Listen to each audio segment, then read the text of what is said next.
अस्सलाम वालेकुम। बुलेटिन में खुशामदीद। मैं हूँ शाहज़ेब अहमद और मैं हूँ सिद्रा मीर। सबसे पहले आपको ये बताएं कि वज़ीर आज़म इमरान खान ने जहांगीर तरीन के मामले पर कमीशन बनाने का मुतालबा मुस्तरद कर दिया।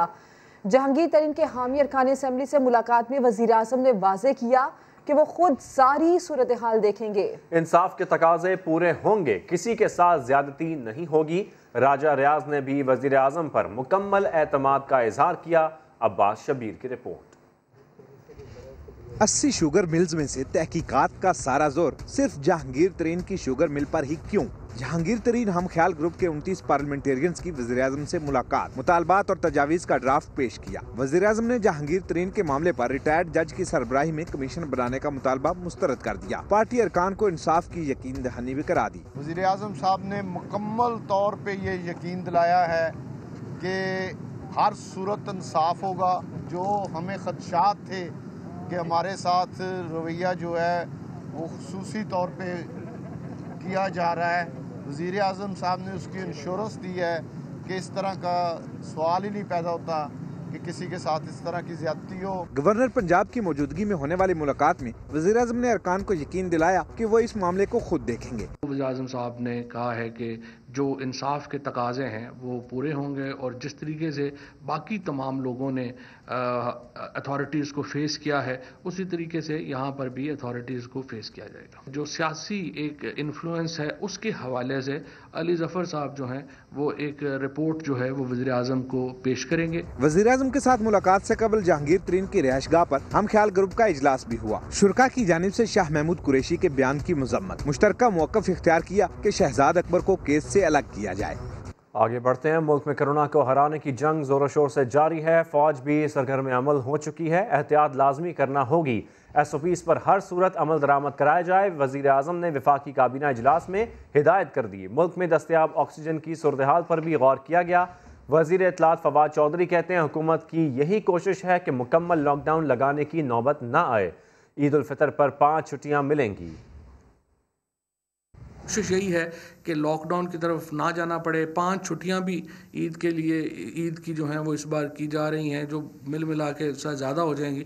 लेकिन इसका फ़ायदा यही होगा कि आपको ज़रा मौका मिले कि हम जो एक तो जो 77% के करीब जो कोविड है वो अर्बन फिनोमेना है, रूरल फिनोमेना नहीं है। तो उससे ये होगा कि लोग गांव में जाएं तो शायद उससे जो मामलात हैं वो कुछ कम हों और उससे चीज़ें जो हैं वो बेहतर हों। अवाम को ईद घरों पर गुजारना होगी। कराची से शुमाली इलाका जात तक मुल्क के तमाम सयाहती मकामात 8 से 16 मई तक बंद रहेंगे। सयाहत पर पाबंदी होगी और पब्लिक ट्रांसपोर्ट का पहिया जाम।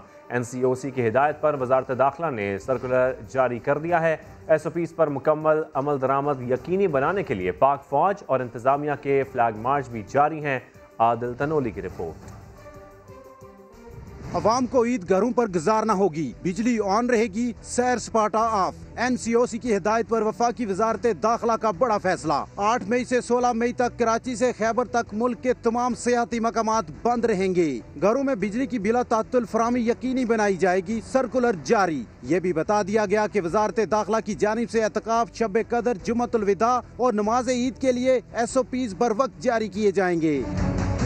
सर्कुलर के मुताबिक ईद की छुट्टियों में सियाहती मकामात, public park, hotel, shopping malls बंद और पब्लिक ट्रांसपोर्ट का पहिया जाम रहेगा। सियाहत पर पाबंदी होगी। साहिली इलाकों मरी, सवात, गलियात और शुमाली इलाका जात जाने वाले रास्ते बंद रहेंगे। सिर्फ गिलगित बल्तिस्तान के शहरियों को अपने इलाकों में जाने की इजाजत होगी। मिशन SOPs पर अमल दरामद में फौज भी इन एक्शन। रावलपिंडी में पाक फौज, रेंजर्स और पुलिस के स्क्वाड का डिप्टी कमिश्नर अनवारुल हक की निगरानी में फ्लैग मार्च। इंतजामिया ने कोरोना SOPs की खिलाफ वर्जी करने वाले शहरियों को सख्त कार्रवाई का इंतबाह भी कर दिया। डिप्टी कमिश्नर ने लाउड स्पीकर पर ऐलानात में कहा, कोरोना की खतरनाक वबा से खुद और अपने अहले खानों को महफूज रखने के लिए शहरी मुकम्मल एहतियात करें। कोरोना से मजीद 142 अफराद की जान चली गई। 4487 नए केसेस भी रिपोर्ट हुए। मुस्बत केसेस की शरह 10.20 रही। अरहम खान रिपोर्ट करेंगी। कोरोना वबा की जारी लहर का एक और खौफनाक दिन। कातिल वायरस ने गुज़िश्ता 24 घंटे में मजीद 142 पाकिस्तानियों को मौत की नींद सुला दिया। नई अमवात के बाद मजमूई तादाद बढ़ते हुए 17,329 हो गयी। 4,487 नए मरीज भी रिपोर्ट। एक्टिव केसेस 87,494 तक जा पहुँचे। NCOC के मुताबिक गुज़िश्ता रोज पंजाब में सबसे ज्यादा 107 अमवात हुई। खैबर पख्तूनख्वा में 22, सिंध 6, इस्लामाबाद 5 और आजाद कश्मीर में 2 कोरोना मरीजों का इंतकाल हुआ। मुल्क भर में कोरोना के फैलाव की शरह 10.20% रिकॉर्ड की गई। 6,149 मरीजों का अस्पतालों में इलाज जारी है। गुजरांवाला 81%, पेशावर 78, मर्दान 73, जबकि लाहौर में 69% वेंटिलेटर्स कोरोना मरीजों के ज़ेर इस्तेमाल हैं। पेशावर में 79%, गुजरांवाला 85, मर्दान 67 और रावलपिंडी में 63% ऑक्सीजन बेड्स पर भी मरीज मौजूद हैं। अरहम खान, समा, इस्लामाबाद। केसेस बढ़ रहे हैं, अस्पताल भर रहे हैं और ऐसे में ऑक्सीजन का इस्तेमाल भी 83% बढ़ गया है। खुदा न खास्ता यही सूरत हाल रही तो ऑक्सीजन बहरान का सामना करना पड़ सकता है। राहम यूसुफजई की रिपोर्ट देखिए। खैबर पख्तूनख्वा में कोरोना की तीसरी लहर ने पंजे गाड़ लिए तो अस्पताल मरीजों से भर गए। मरीजों की तादाद में इजाफे से अस्पतालों में ऑक्सीजन का योमिया इस्तेमाल 40,000 लीटर से बढ़कर 72,500 लीटर तक पहुंच गया। माहिरीन के मुताबिक सूरत हाल यही रही तो ऑक्सीजन कम पड़ सकती है। इस तरीके से हम लोग जो है कोरोना का शिकार हो रहे हैं। हो सकता है अस्पताल में उनको बेड भी मिले, उनको घरों में अच्छे सारे मेडिसिन भी मिले, लेकिन उनके पास सांस लेने के लिए ऑक्सीजन वो उनको नहीं मिलेगी। सूबे के बड़े अस्पतालों में 2000 से जायद कोरोना के मरीज ज़ेरे इलाज हैं, जिसके बाइस तिब्बी अमले पर मजीद बोझ बढ़ रहा है। दुनिया में जहाँ पे रेशो इस तरह है कि मतलब हर एक ICU मरीज के लिए एक डॉक्टर हो, एक नर्स हो, वो रेशो ऑलरेडी हमारी डिस्टर्ब है। तो कहीं हम उस सूरत हाल तक ना जाए कि हमारे पास फिर लोगों के इलाज मुआलजे के लिए उतने तादाद में डॉक्टर्स, नर्सेज और पैरामेडिकल स्टाफ फिर अवेलेबल ना हो। सूबे में कोरोना केसेस की मुस्बत शरह 15.2% तक पहुँच गई और मुल्क में सबसे ज्यादा खैबर पख्तूनख्वा में 3000 से जायद अफराद लुक़्मा अजल बने। कैमरामैन मेहरान मुनीर के साथ राहम यूसुफजई, समा, पेशावर। तबाहाल कौमी असासा भी बदहाली और बदतरीन खसारे के बाद बड़े काम का है। कोरोना मरीजों की ऑक्सीजन ज़रूरत को पूरा करने के लिए हुकूमत ने पाकिस्तान स्टील मिल्स के प्लांट पर नजरें जमा ली हैं। अगर ये प्लांट बहाल हो जाता है तो रोज़ाना 50,000 ऑक्सीजन के सिलेंडर भर देगा। सिर्फ मुल्क की ज़रूरत ही नहीं पूरी होगी बल्कि पाकिस्तान बैरून मुल्क दे सकेगा।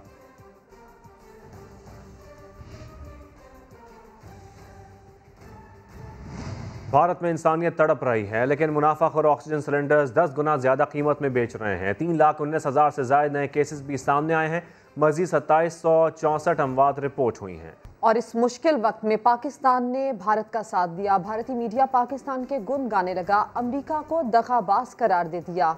आपको सुनवाते हैं जिक्र मरियम नवाज का, जो कि कहती हैं कि कश्मीर के मामले से साजिश की बू आ रही है। भारत से बातचीत का ये मतलब नहीं कि आप कश्मीर का सौदा करके आ जाएं। मरियम नवाज की हुकूमत पर लफ्जी गोलाबारी। कहा, आज़ाद कश्मीर इलेक्शन में धांधली की कोशिश हुई तो भरपूर मज़ाहमत करेंगे। नून लीग के मैंडेट पर डाका डालने की कोशिश बर्दाश्त नहीं करेंगे। कश्मीर के सिलसिले में साजिश की कुछ खिचड़ी पकने की बू आ रही है। चंद लोगों के दरमियान अगर फैसला साजी कोई की जा रही है या कोई खिचड़ी पक रही है, पाकिस्तान की पार्लियामेंट को पता नहीं है तो फिर किसको पता है? भारत से बातचीत करने का ये मतलब नहीं है कि आप कश्मीर का सौदा करके वापस आ जाएं। चुपचाप आप क्या डील उनसे कर रहे हैं, दूसरे मुल्कों में बैठ के क्या बातचीत हो रही है कश्मीर के बारे में और दोस्ती के लिए क्या लिया जा रहा है, क्या दिया जा रहा है, वो अवाम के सामने बात आनी चाहिए। अगर ये समझते हैं कि इस किस्म की कोई साजिश करके, कोई जोड़ तोड़ करके कोई फैसला कर देंगे, जिस तरह कश्मीर पहले इन्होंने इंडिया की झोली में फेंक दिया, ये अगर कोई और काम करने जा रहे हैं जिसके लिए ये राह हमवार कर रहे हैं तो ये सुन लें कि ऐसा हम होने नहीं देंगे। कश्मीर का इलेक्शन बिल्कुल वो हमारा अपना इलेक्शन है। मुस्लिम लीग नून की फतह इंशाअल्लाह ताला यकीनी है। ट्रेंड है पाकिस्तान की पॉलिटिक्स में कि जूते पॉलिश करो और आके अवाम के सरों पर मुसल्लत हो जाओ। तो मैं ये चाहती हूँ कि इसका हमेशा के लिए खात्मा हो। हम तो बर्दाश्त कर लेंगे, लेकिन ये अवाम 5 साल इस हुकूमत को बर्दाश्त नहीं कर सकती। और हर महाज पे जो ये फेल हुए उसका खमियाजा तो अब इनको भुगतना पड़ेगा और उसका जो बोझ है उनके MNAs और MPAs नहीं उठा सकते। उनको ये पता है कि अवाम उनके गिरेबान पकड़ेंगे और उनको ये भी पता है कि हम PTI की टिकट से अब अपना अगला इलेक्शन नहीं लड़ सकते। तो ये NRO इमरान खान अपने आप को दे रहे हैं, किसी और को नहीं दे रहे।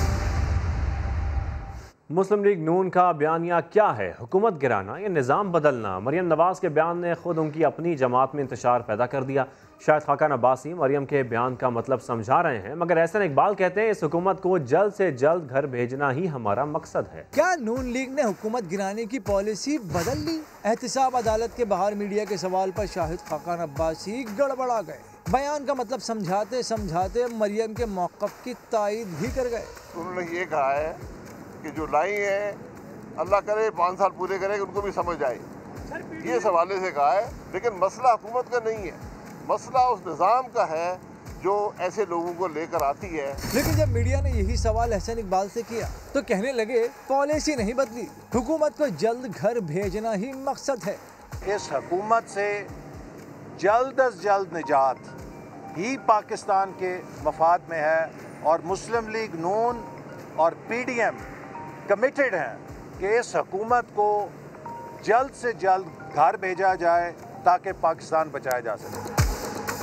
पहले हुकूमत नहीं पहले निज़ाम, पहले निज़ाम नहीं पहले हुकूमत। इस इख्तिलाफ ने PDM के बाद अब नून लीग में भी दरारें डाल दी हैं। सियासी यकसुई दम तोड़ चुकी है। लीग रहनुमा जावेद लतीफ़ को जमानत खारिज होने पर गिरफ्तार कर लिया गया। अदालती फैसला सुने बगैर ही शेखोपुरा जाने की कोशिश में उन्हें सगिया पुल से हिरासत में लिया गया। मोहसिन बिलाल रिपोर्ट करेंगे। अगर खुदा न खास्ता मरियम नवाज शरीफ को कुछ हुआ तो हम पाकिस्तान खप्पे का नारा नहीं लगाएंगे। फिर क्या करेंगे? जो लोग इसमें मुलव्वस हुए पाकिस्तानी कौम उसको कटहरे में लाएगी। रियासती इदारों और हुकूमत मुखालिफ तकरीर का केस, जावेद लतीफ मुश्किल में फंस गए। सेशन अदालत से जमानत खारिज होने पर गिरफ्तार कर लिए गए। समाअत के दौरान सरकारी वकील ने कहा कि इस केस में जो दफात लगाई गई हैं वो काबिले जमानत नहीं। उन्होंने कहा कि रियासत माँ जैसी होती है, क्या अपनी माँ के मुतालिक ऐसी जुबान इस्तेमाल की जा सकती है? जावेद लतीफ के वकील ने मौक़िफ़ इख्तियार किया कि मरियम नवाज को कत्ल करने के लिए एक साजिश तैयार की गई है। इस साजिश के तनाजुर में जावेद लतीफ ने ये बात की। दलाइल मुकम्मल होने पर सेशन अदालत ने फैसला महफूज कर लिया और इसी दौरान जावेद लतीफ अदालत से रवाना हो गए, जिस पर पुलिस ने पीछे दौड़े लगा दी और उन्हें सगिया पुल से गिरफ्तार कर लिया। इससे पहले लीगी रहनुमा ने अपने वीडियो बयान में कहा कि पाकिस्तान में खराबियों की निशानदही करने वालों को गद्दार कहा जाता है। दारों में बैठे लोग एक प्राइम मिनिस्टर के हुक्म पर क्या गुल खिला रहे हैं, क्या तमाशा कर रहे हैं। और ये देखें कि आज फिर जहांगीर तरीन को जो बुलाया गया, उसके ग्रुप को बुलाया गया, या तो फिर अदारे पहले आजाद नहीं थे। जावेद लतीफ के खिलाफ इस बयान पर थाना टाउनशिप में मुकदमा दर्ज किया गया था, जिसमें उन्होंने कहा था कि मरियम नवाज को कुछ हुआ तो हम पाकिस्तान खप्पे का नारा नहीं लगाएंगे। खबर फैसलाबाद से, जहां सूतर मंडी बेनामी पैसों का कारोबार करने वालों के लिए किसी जन्नत से कम नहीं है। अरबों रुपए का ना कोई रिकॉर्ड है ना कोई सबूत है। अब्दुल्ला अहद की रिपोर्ट।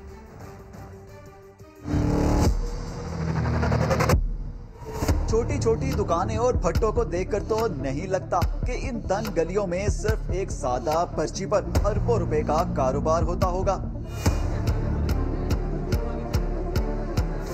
फैसलाबाद के घंटा घर से मुत्तसिल ये है पाकिस्तान की सबसे बड़ी यॉर्क मार्केट, जहां खूब काला धन चलता है। स्पिनिंग फैक्ट्रियों से निकलने वाले धागे पर पावर लूम तक पहुंचने से पहले ही करोड़ों रुपए का सट्टा खेला जाता है। ब्रोकर और एजेंट्स इस मकरू खेल के खिलाड़ी हैं। पर्ची व्हाट्सएप सिस्टम चलता है ना, ये भी सिस्टम चलता रहता है, ये भी सट्टेबाजी में आके इसका रेट डबल हो जाता है। बैग ना भी हो तो पर्ची पे बैग, पर्ची के ऊपर लिखे होते हैं जो वो बिकते रहते हैं। पर्ची एक ही है, वो 10 घरों में घूम गई है। आज आके वो जब पर्ची आती है, जब एंड यूज़र पे जिसने इस्तेमाल करना है इस धागे को, तब तकरीबन इसकी जो रकम है वो डबल हुई होती है। जखीरा अंदोजी करके पहले धागे की मसनूई किल्लत पैदा की जाती है, फिर ब्रोकर और एजेंट्स आपस में पर्ची पर खरीदो फरोख्त करके इसकी कीमत बढ़ाते हैं। पावर लूम्स मालिकान इन सट्टेबाजों के हाथों मजबूर हैं। चंद एक जो प्लेयर्स होते हैं जो सट्टाबाज हैं वो मार्केट के अंदर आके सारे के सारे माल की जो है उस पर्चियाँ बना के एक दूसरे को फरोख्त करके, एक अगर बैग की कीमत 22,000 रुपये तो उसकी 2 दिन के अंदर वो बैग की कीमत को 30,000 रुपये तक पहुँचा देते हैं। तो अभी तक वो लूम के ओनर के पास पहुँचने से पहले वो माल जो 26,000 रुपये से 30-32,000 रुपये पर बैग पहुँच जाता है। दुनिया भर में कपड़े पहुंचाने वाली टेक्सटाइल इंडस्ट्री का दारोमदार इसी यॉर्न मार्केट पर है, जहां धागे से ज्यादा पर्ची बिकती है। इस यॉर्न मार्केट में पैसा रातों रात दुगना हो जाता है और बड़ी बात ये कि इस माल का कोई रिकॉर्ड भी कहीं मौजूद नहीं होता। कैमरामैन रिजवान साबरी के साथ अब्दुल अहद, समा, फैसलाबाद। फैसलाबाद के कपड़ों के ताजर ने नाजायज मुनाफा बहुत कमाया, दुकान बड़ी भी कर ली लेकिन लालच खत्म ना हुई। और फिर उसके बाद एक दिन ऐसी सजा मिली कि आज तक खुदा से तौबा कर रहा है।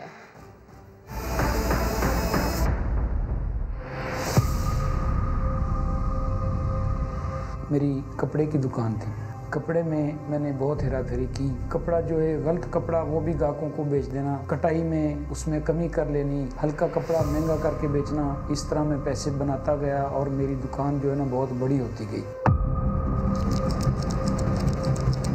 मैं बहुत खुश था कि मेरी दुकान इतनी बड़ी हो गई है, इतना कारोबार मेरा चल रहा है। हवस मेरी और ज़्यादा बढ़ती गई पैसा कमाने की। एक दिन मैं बैठा अपनी दुकान में बिल बना रहा था तो मेरी आंखों के सामने जो है ना शॉर्ट सर्किट से एक चिंगारी उठी। वो चिंगारी मेरे कपड़े पे गिरी और मेरी आंखों के सामने देखते देखते मेरी दुकान पूरी जलकर खाकस्तर हो गई। मैं गलियों का फ़कीर हो गया और मेरे दिल में ख्याल आया कि जो लोग मुझे यार दोस्त मुझे कहते थे कि यार ये काम गलत कर रहे हो, तो उनकी बातें मुझे याद आई। तो फिर मैं एक अल्लाह वाले के पास गया और उनसे जाके मैंने दुआ कराई। फिर मैं खुदा को मनाने के लिए अल्लाह के घर में मस्जिद में हाजिर हुआ। अल्हम्दुलिल्लाह आज मैं 5 टाइम का नमाजी हूँ। जो भी मैं हक हलाल की रोज़ी कमाता हूँ उससे मेरे बच्चे भी खुश हैं और मेरा घर भी अच्छे तरीके से चल रहा है। जो भी मेरे दोस्त मेरे भाई किसी भी कारोबार में हैं, नजायज़ मुनाफाखोरी करते हैं, खुदा रहा अपनी आँखें अक्ल की आँखें खोलें, नजायज़ मुनाफाखोरी को छोड़ें, हक हलाल की रोज़ी कमाओ, हक हलाल की रोज़ी खाओ और हक हलाल की अपने बच्चों को खिलाओ।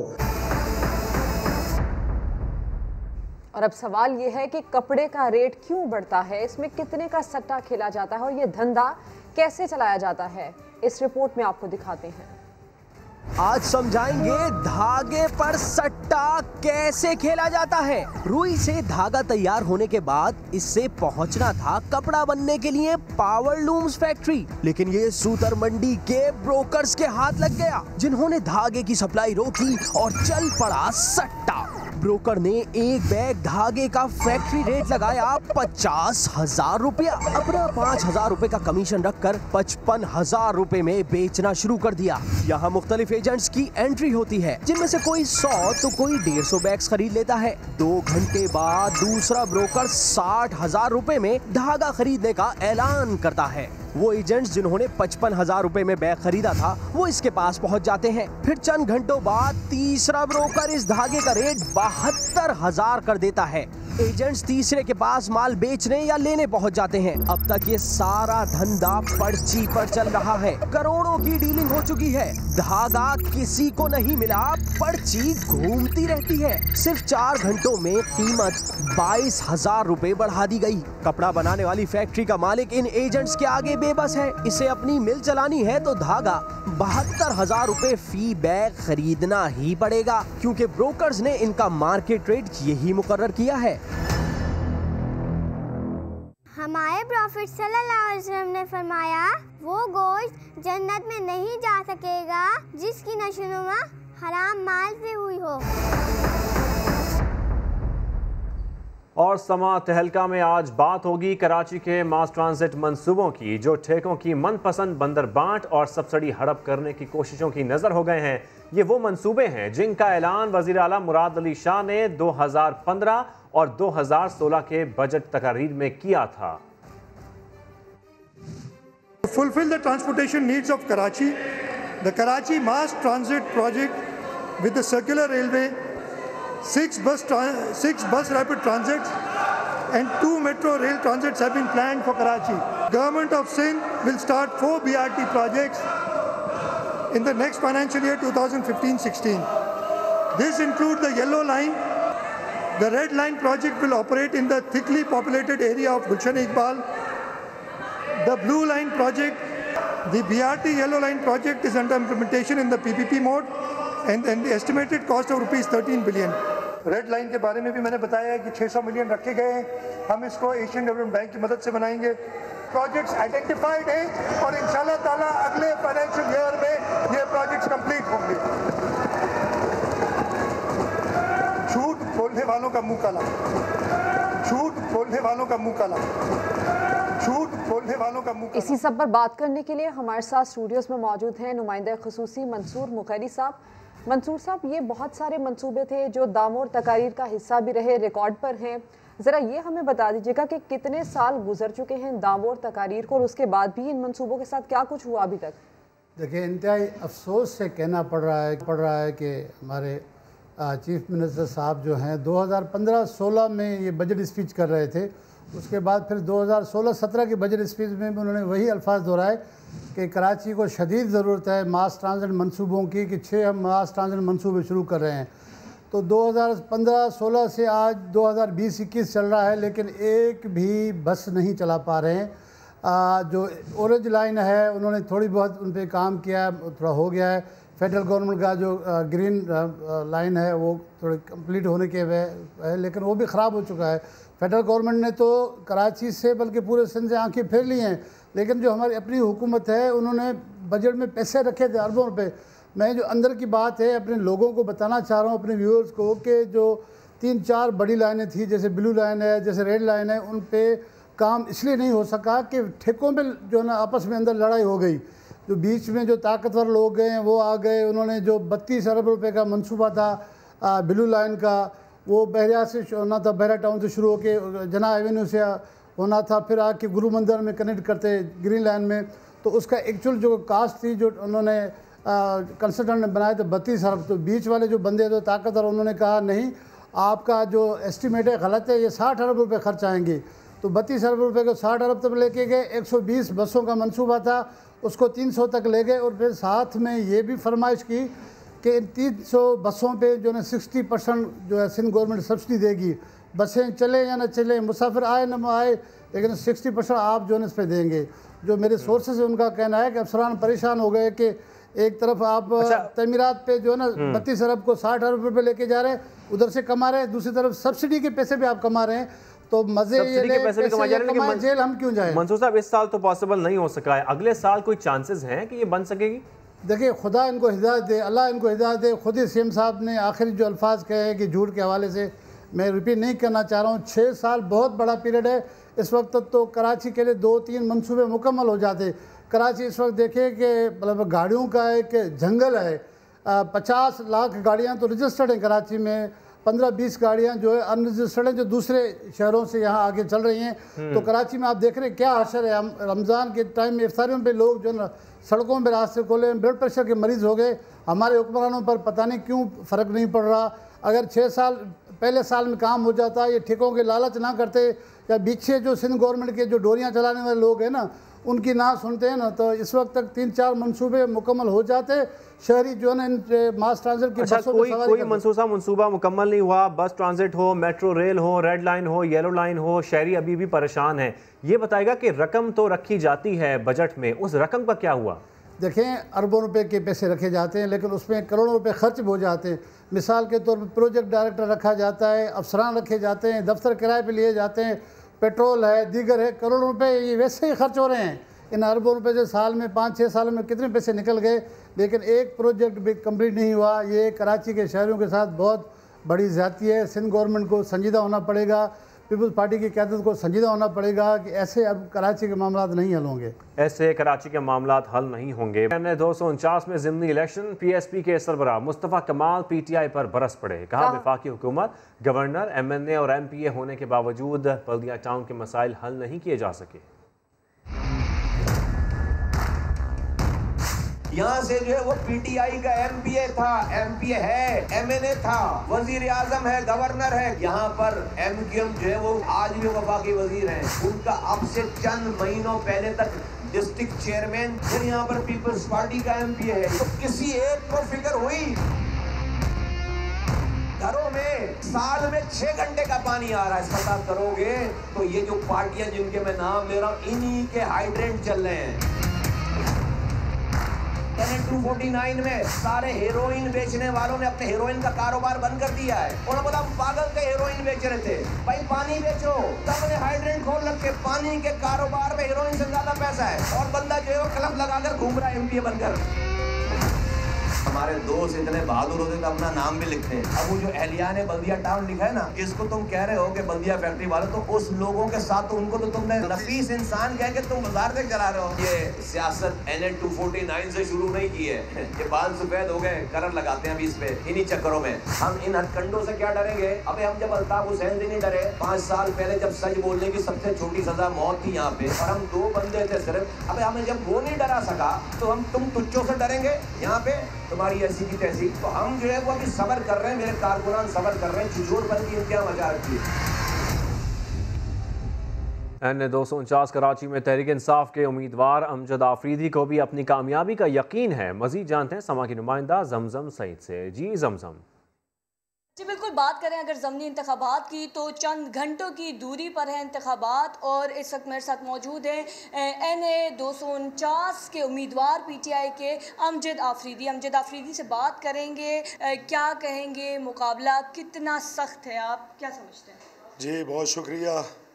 माशाल्लाह कैंपेन हो चुकी है, हम गए, बड़ा ज़बरदस्त रिस्पांस मिला है, क्योंकि हमने गुज़श्ता 2.5 साल में थोड़ा बहुत काम करवाए जो गुज़श्ता 20 सालों में नहीं हुए थे। तो लोगों का रिस्पांस और ख़ान साहब के मंशूर के साथ है लोग।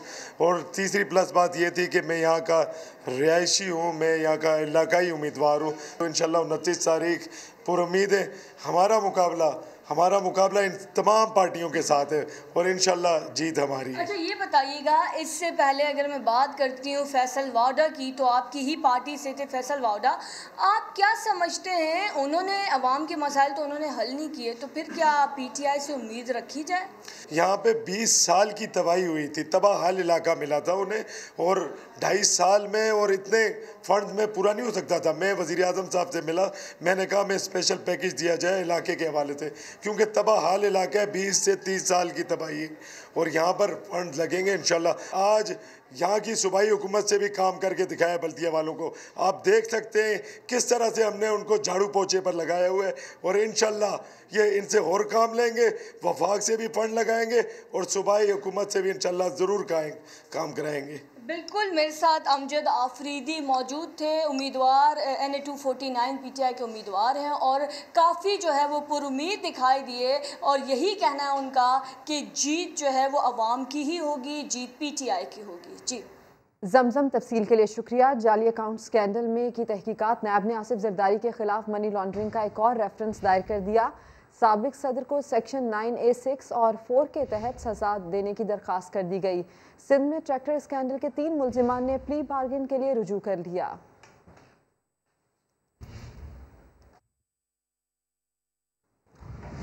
अब बुलेटिन के आखिर में आपको बताएं, स्वात में समाजी रुकावटों के बावजूद भी नौजवान तालिबा नूरा एहसास ने चाय खाना खोल दिया। मुनफरद जायके की इस चाय की क्या ख़ास बात है? बहुत लोगों ने मना किया, पर मैंने अपने दिल की मानी, मैंने उन लोगों की नहीं मानी। बस मेरा ये सोच था कि एक दिन ज़रूर मैं इंशाल्लाह चाय साज रेस्टोरेंट खोलूँ।